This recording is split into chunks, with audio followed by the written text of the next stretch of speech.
ఈ రోజున నీవు చేసే కొన్ని ప్రార్థనలకు కొన్ని కాదు అసలు ప్రార్థనలకు జవాబే రావడం లేదయ్యా. ఏ ప్రార్థన చేసినా ఎటుపోతుందో ఏమో అని కొంతమంది వచ్చి చెప్తూ ఉంటారు. దేవుడు మౌనం దాల్చాడు కాబట్టే నీకు సమాధానం రావట్లేదు.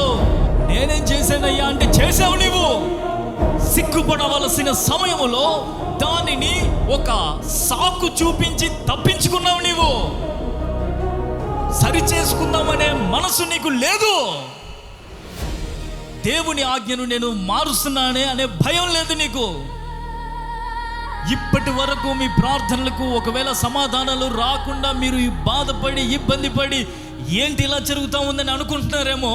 ప్రభు మీతో చెబుతూ ఉన్నారు, మీలో ఉన్న సౌలు లాంటి స్వభావాన్ని తీసివేసి మరలా మీరు ప్రభు పాదాల చెంత సిగ్గుతో, ప్రభువా నేను చేసింది తప్పేనయ్యా అని వచ్చావంటే నీ ప్రార్థన ఆయన అంగీకరిస్తారు.